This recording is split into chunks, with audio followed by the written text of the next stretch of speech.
Dos ubicaciones en la Biblia que ahora son desconocidas. Número 1. La ubicación del Jardín del Edén. ¿Dónde exactamente está el Jardín del Edén?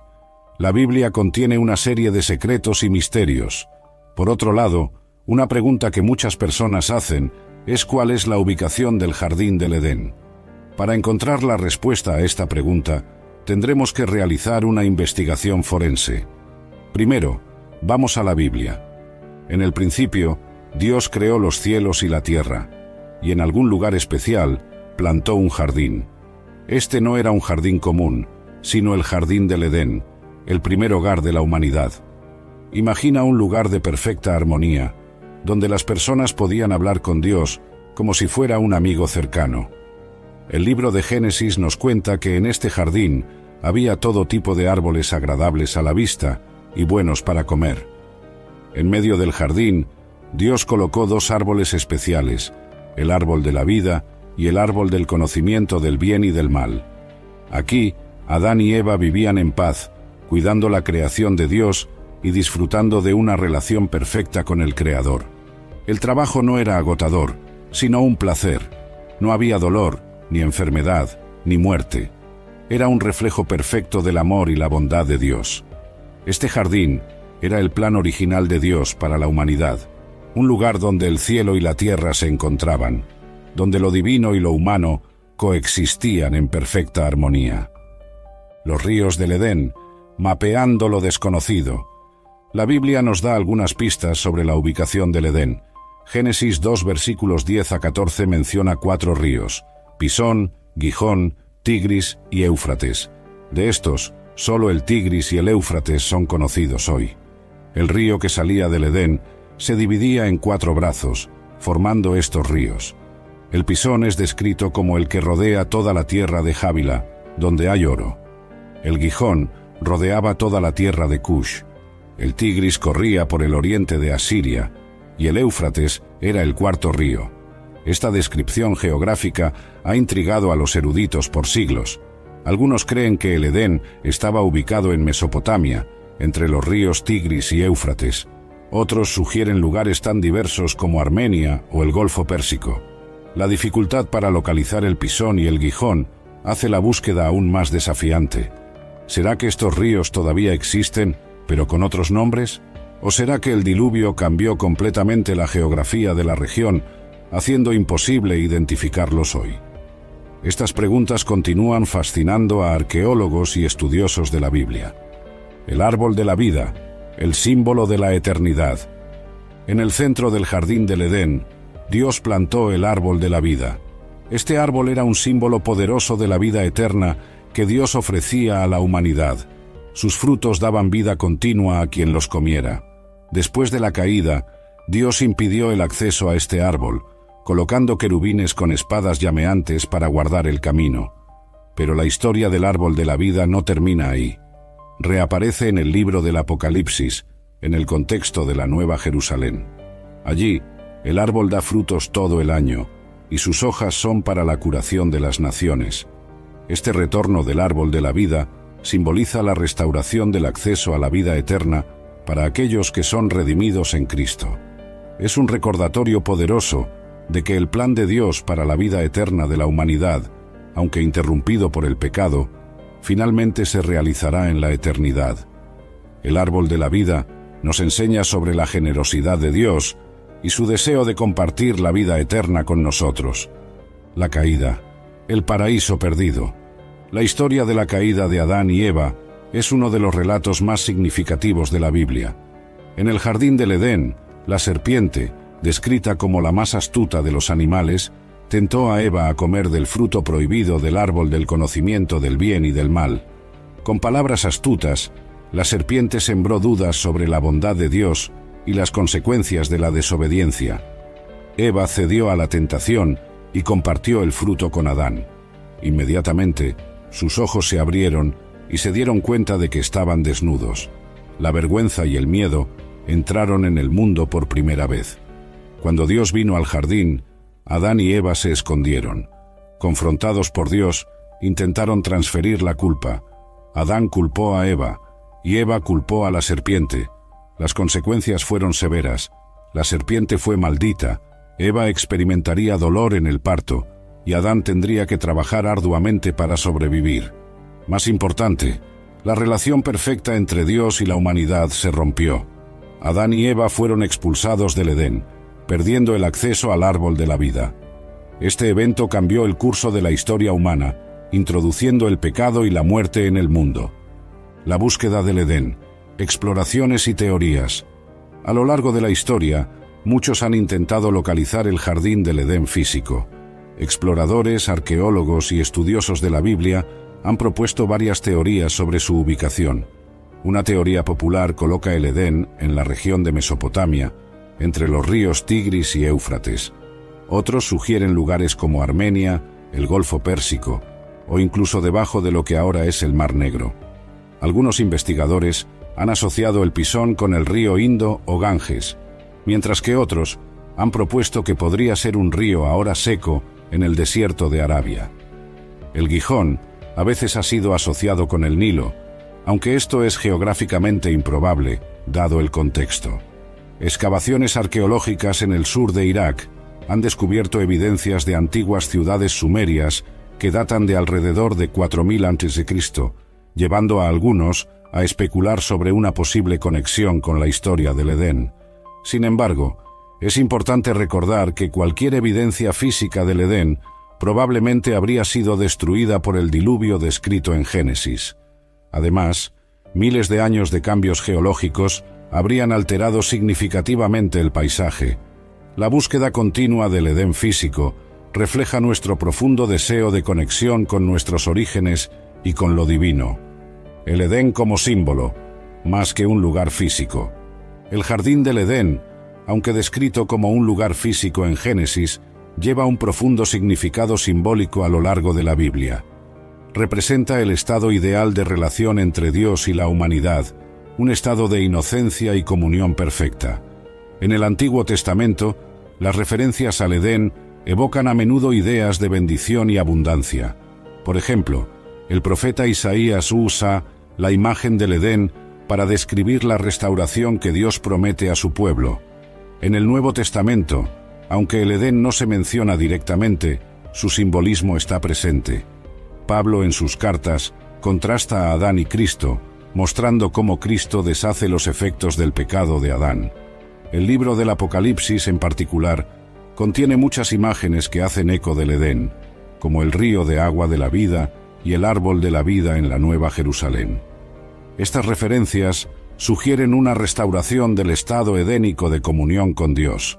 Así, el Edén se convierte en un símbolo poderoso de la perfección original de la creación de Dios, de la tragedia del pecado y de la esperanza de restauración final a través de Cristo. Moisés, el gran líder de Israel. Antes de hablar sobre el misterio de la tumba de Moisés, es importante entender quién fue. Moisés es una de las figuras más importantes del Antiguo Testamento. Nacido en un tiempo en que los israelitas eran esclavos en Egipto, Moisés fue milagrosamente salvado de la muerte cuando era bebé y creció en la corte del faraón. Ya adulto, después de matar a un egipcio que maltrataba a un esclavo hebreo, Moisés huyó a Madián, donde vivió como pastor durante 40 años. Fue entonces cuando Dios lo llamó, a través de una zarza ardiente, para liderar al pueblo de Israel fuera de la esclavitud. Moisés enfrentó al faraón, realizó milagros poderosos y guió al pueblo a través del Mar Rojo. En el monte Sinaí, recibió los 10 mandamientos y otras leyes de Dios.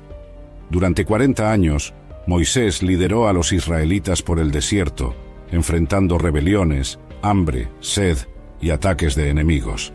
Era conocido por su humildad y por su intimidad con Dios, hablando con él cara a cara. Moisés también fue el autor de los primeros 5 libros de la Biblia, conocidos como el Pentateuco. Su vida y liderazgo moldearon profundamente la fe y la identidad del pueblo de Israel. El Monte Nebo, la última visión de la tierra prometida. El Monte Nebo es el lugar donde Moisés tuvo su última visión de la tierra prometida antes de morir. Situado en la actual Jordania, este monte ofrece una vista panorámica impresionante. En días claros, es posible ver Jerusalén, Jericó, el Mar Muerto y gran parte de lo que sería la tierra prometida. Deuteronomio 34 nos cuenta que Dios llevó a Moisés a la cima del monte Nebo y le mostró toda la tierra que había prometido a Abraham, Isaac y Jacob. Fue un momento agridulce para Moisés. Después de liderar al pueblo durante 40 años en el desierto, podía ver la tierra por la que había trabajado tanto, pero no podía entrar en ella. Esto fue consecuencia de su desobediencia en Meribá, donde golpeó la roca en lugar de hablar con ella como Dios había ordenado. A pesar de este castigo, Dios mostró gran misericordia a Moisés, permitiéndole ver toda la tierra.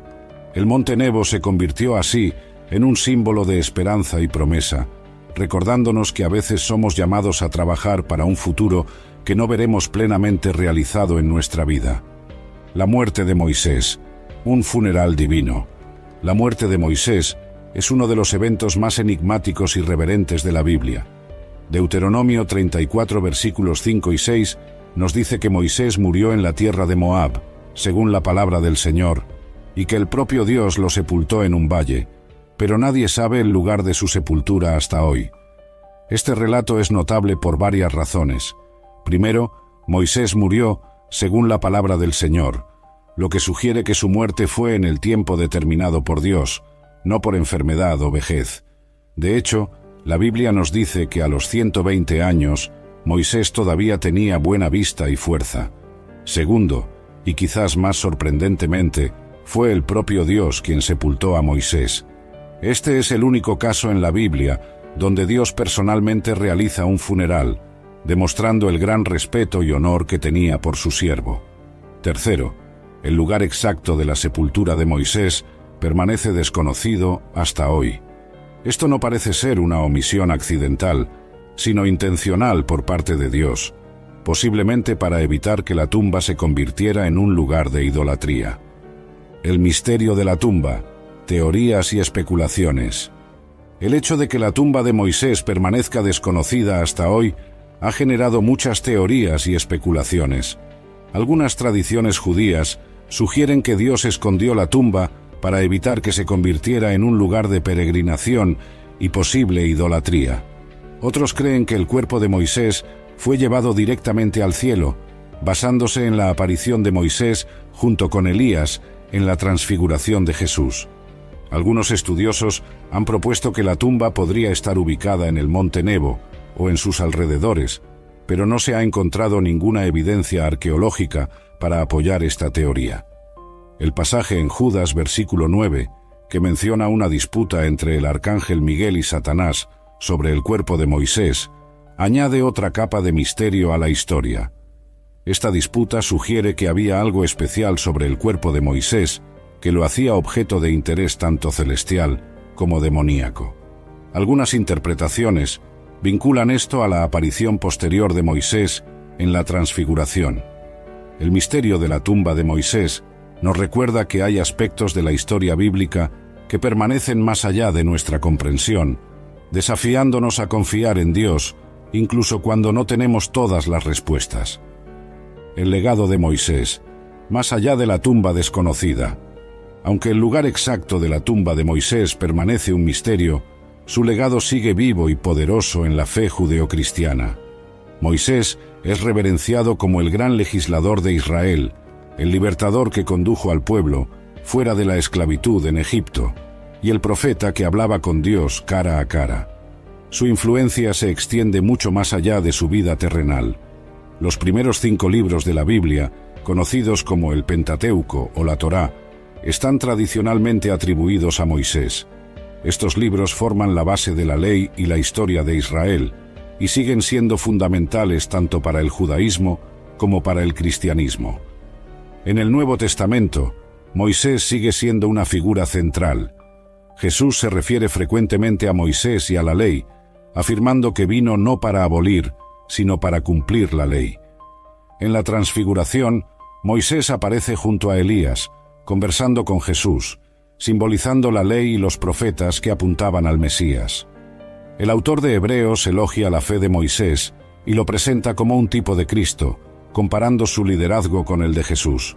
Pablo, en sus cartas, usa frecuentemente a Moisés y la ley como puntos de referencia para explicar la nueva alianza en Cristo.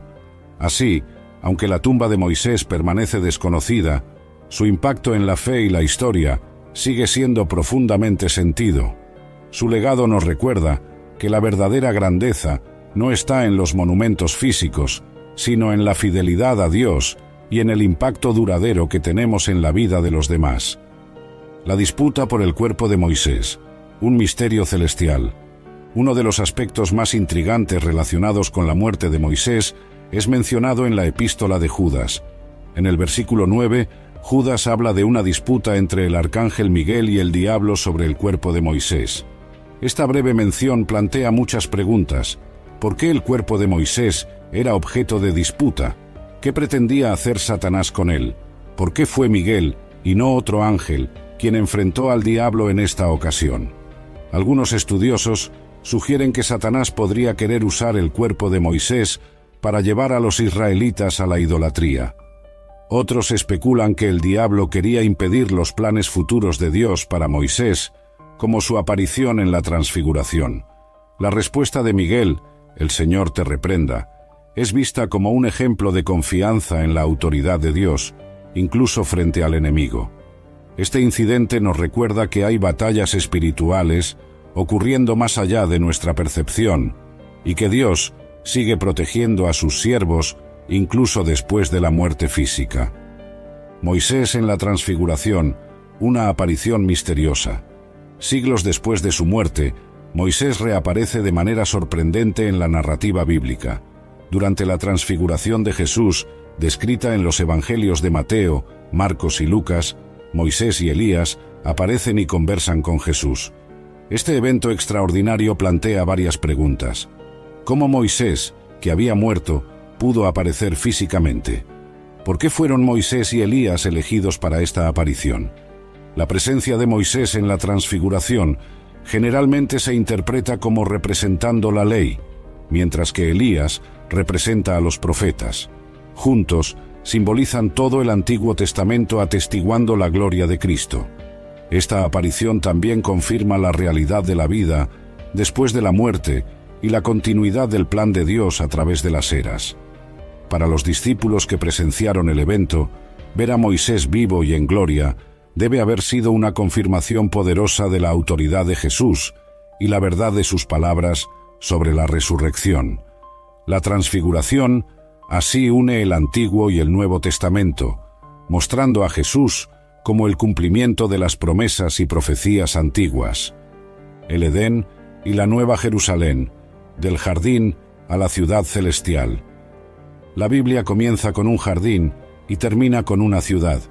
El jardín del Edén y la Nueva Jerusalén, descrita en el libro del Apocalipsis, forman una inclusión literaria que abarca toda la narrativa bíblica. Ambos lugares representan la presencia plena de Dios entre su pueblo, pero con diferencias significativas. En el Edén, vemos la creación original de Dios, perfecta pero vulnerable a la tentación. En la Nueva Jerusalén, tenemos la creación redimida y perfeccionada, donde el pecado y la muerte ya no tienen lugar. En el Edén, había el árbol de la vida, al cual se prohibió el acceso después de la caída. En la Nueva Jerusalén, el árbol de la vida está en el centro de la ciudad, accesible a todos los redimidos. En el Edén, Dios caminaba en el jardín. En la Nueva Jerusalén, Dios habita permanentemente con su pueblo. Esta progresión del jardín a la ciudad muestra el desarrollo del plan de Dios para la humanidad, culminando en una comunión aún más profunda de lo que se experimentó en el Edén original.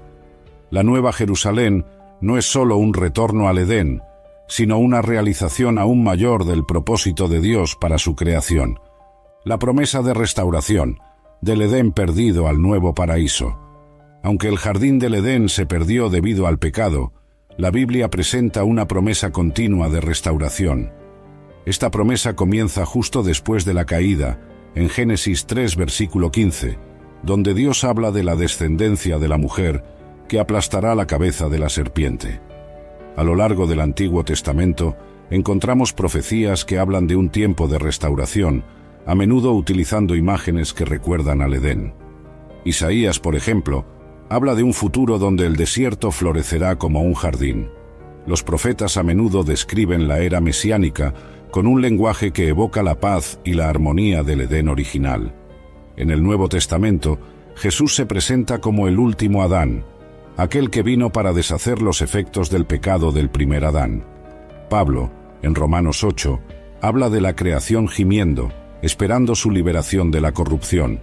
Finalmente, en el Apocalipsis, vemos la descripción de la Nueva Jerusalén, con su río de agua de la vida y el árbol de la vida, haciendo eco y superando las glorias del Edén original. Esta promesa de restauración nos enseña que el plan de Dios para la redención abarca no solo a la humanidad, sino a toda la creación. El simbolismo de los ríos, del Edén al río de la vida. Los ríos desempeñan un papel significativo tanto en la descripción del Edén como en la visión de la Nueva Jerusalén. En el Edén, un río salía del jardín para regarlo y luego se dividía en 4. Estos ríos simbolizaban la abundancia y la fertilidad del jardín, llevando vida más allá de sus fronteras. En la Nueva Jerusalén, Juan ve el río de agua de la vida, brillante como cristal, que salía del trono de Dios y del Cordero.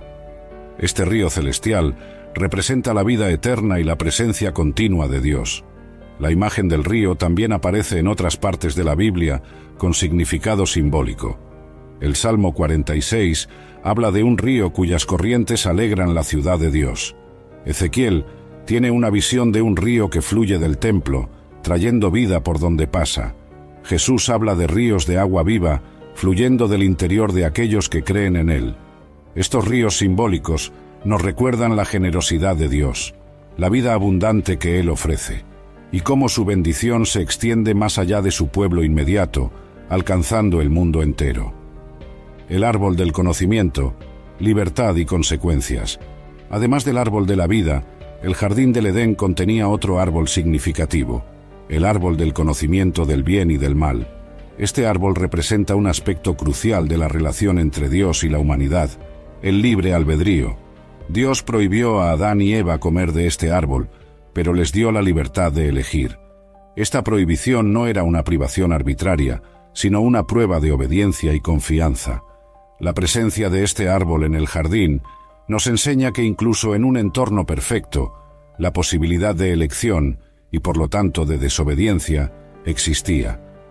Cuando Adán y Eva eligieron comer el fruto prohibido, ganaron el conocimiento del bien y del mal, pero a un costo terrible. Esta elección introdujo el pecado y la muerte en el mundo, alterando fundamentalmente la relación entre Dios y la humanidad. La historia del árbol del conocimiento nos recuerda que la libertad viene con responsabilidad y que nuestras elecciones tienen consecuencias que pueden afectar no solo a nosotros mismos, sino a generaciones futuras. El papel de los querubines, guardianes celestiales. Después de la expulsión de Adán y Eva del Edén, Dios colocó querubines con una espada llameante para guardar el camino al árbol de la vida. Esta no es la única mención de querubines en la Biblia. Aparecen en varios pasajes, generalmente asociados con la presencia y la gloria de Dios. En el Arca del Pacto, querubines de oro fueron colocados sobre el propiciatorio. En el Templo de Salomón, grandes querubines de madera de olivo fueron instalados en el lugar santísimo. El profeta Ezequiel tuvo visiones elaboradas de querubines en sus profecías. Los querubines son descritos como seres celestiales poderosos, a menudo con múltiples caras y alas. Su función parece ser principalmente la de guardianes de la santidad de Dios. En el Edén, impidieron el acceso al árbol de la vida, protegiendo a la humanidad caída de vivir eternamente en un estado de separación de Dios. La presencia de los querubines nos recuerda la santidad de Dios y la seriedad del pecado, pero también la protección divina y la esperanza de una eventual restauración del acceso a la vida eterna. Geografía del Edén, realidad y simbolismo. La descripción geográfica del Edén en Génesis ha intrigado a los eruditos y exploradores por siglos. La mención de ríos conocidos como el Tigris y el Éufrates llevó a muchos a buscar el Edén en la región de Mesopotamia. Sin embargo, la identificación de los otros dos ríos, Pisón y Gijón, sigue siendo un misterio. Algunos han sugerido que el Pisón podría ser el Indo o el Ganges, mientras que otros han propuesto ríos ahora secos en Arabia. El Gijón a veces ha sido asociado con el Nilo, aunque esto es geográficamente improbable. Estas dificultades de identificación plantean preguntas sobre cómo debemos entender la descripción del Edén. ¿Será que la geografía cambió drásticamente desde el tiempo de la creación, tal vez debido al diluvio? ¿O será que la descripción del Edén mezcla elementos reales y simbólicos? Algunos estudiosos sugieren que el Edén representa no solo un lugar físico, sino un concepto teológico de un lugar donde el cielo y la tierra se encuentran. La geografía del Edén, por lo tanto, puede verse como una mezcla de realidad histórica y simbolismo espiritual, reflejando la naturaleza única de este lugar, donde Dios y la humanidad una vez habitaron en perfecta armonía. El Edén y la ecología, mayordomía de la creación. La narrativa del Edén nos proporciona insights importantes sobre la relación entre la humanidad y el resto de la creación. Dios colocó a Adán en el jardín para cultivarlo y guardarlo. Este mandato de mayordomía establece la responsabilidad humana de cuidar la creación de Dios. En el Edén vemos un modelo de armonía ecológica, donde los seres humanos vivían en equilibrio con la naturaleza. La caída perturbó este equilibrio, resultando en una relación más difícil y a veces antagónica entre los humanos y el ambiente natural. Sin embargo, el mandato original de cuidar la creación permanece. Muchos teólogos y ambientalistas cristianos argumentan que esta responsabilidad de mayordomía es aún más crucial hoy, ante los desafíos ambientales globales. La visión del Edén nos recuerda que el cuidado de la creación no es solo una cuestión de supervivencia práctica, sino una responsabilidad espiritual. Nos desafía a buscar formas de vivir más armoniosamente con el mundo natural, reflejando algo del equilibrio original del Edén en nuestras prácticas y políticas ambientales actuales. Moisés y la ley, del Sinaí al corazón. La historia de Moisés está íntimamente ligada a la ley de Dios. En el monte Sinaí, Moisés recibió los 10 mandamientos y otras leyes que formarían la base de la sociedad israelita. Este evento fue un momento crucial en la historia de Israel, estableciendo la alianza entre Dios y su pueblo elegido. La ley dada a Moisés no era solo un conjunto de reglas, sino un reflejo del carácter de Dios y una guía para una vida santa. Sin embargo, el Nuevo Testamento nos habla de una nueva alianza, donde la ley está escrita en los corazones de las personas. Jeremías profetizó sobre esta nueva alianza, y Jesús la inauguró. Pablo, en sus cartas, explora extensivamente la relación entre la ley de Moisés y la nueva alianza en Cristo. Él argumenta que la ley era un tutor para conducirnos a Cristo, revelando nuestra necesidad de un Salvador. La transición de la ley escrita en tablas de piedra a la ley escrita en los corazones representa una internalización y personalización de la voluntad de Dios. Esto no significa que la ley de Moisés sea desechada, sino que es cumplida y profundizada en Cristo. Esta progresión de la ley externa a la ley interna refleja el deseo de Dios de una relación más íntima con su pueblo, haciendo eco de cierta forma a la intimidad perdida en el Edén. La humildad de Moisés, liderazgo y carácter. La Biblia describe a Moisés como el hombre más humilde sobre la faz de la tierra. Esta característica es notable, considerando la posición de liderazgo y los milagros poderosos asociados con Moisés. Su humildad se manifiesta de varias maneras a lo largo de su vida. Cuando Dios lo llamó en la zarza ardiente, Moisés inicialmente resistió, sintiéndose inadecuado para la tarea. Cuando el pueblo murmuraba contra él, Moisés a menudo intercedía por ellos ante Dios, en lugar de defenderse. Cuando su propio hermano y hermana hablaron contra él, Moisés no respondió, pero Dios lo defendió. Un ejemplo particularmente notable de su humildad ocurrió cuando Dios ofreció destruir a los israelitas rebeldes y hacer de Moisés una gran nación. Moisés, en lugar de aceptar esta oferta que lo exaltaría, suplicó a Dios que perdonara al pueblo. La humildad de Moisés no era debilidad, sino una fuerza que lo hacía un líder eficaz y un intermediario fiel entre Dios y el pueblo. Su vida nos enseña que la verdadera grandeza a los ojos de Dios a menudo se manifiesta en la humildad y el servicio a los demás. El desierto, lugar de prueba y encuentro con Dios.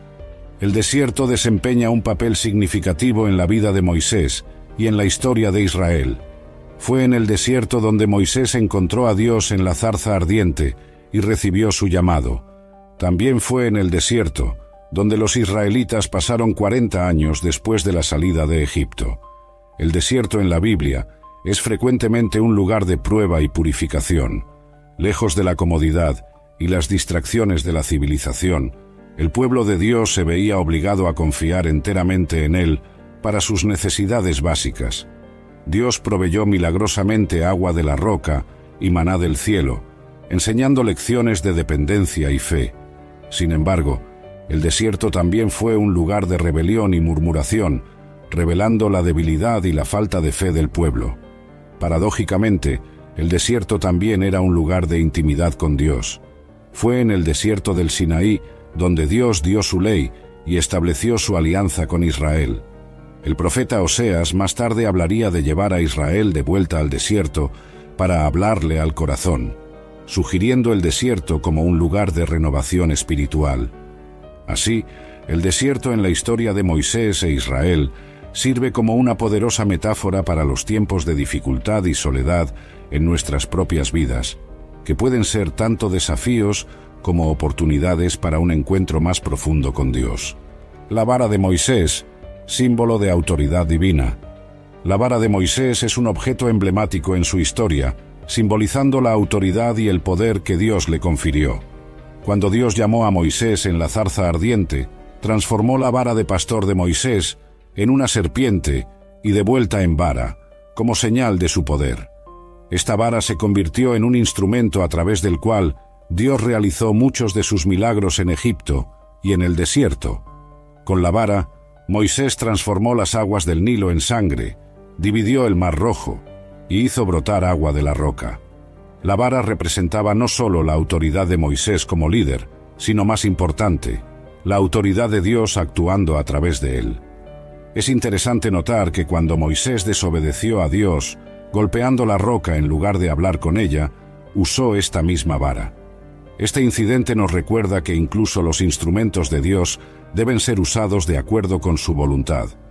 La vara de Moisés nos enseña sobre la delegación de la autoridad divina, la importancia de usar los dones de Dios correctamente y el poder que Dios puede manifestar a través de objetos comunes cuando se usan en obediencia a Él.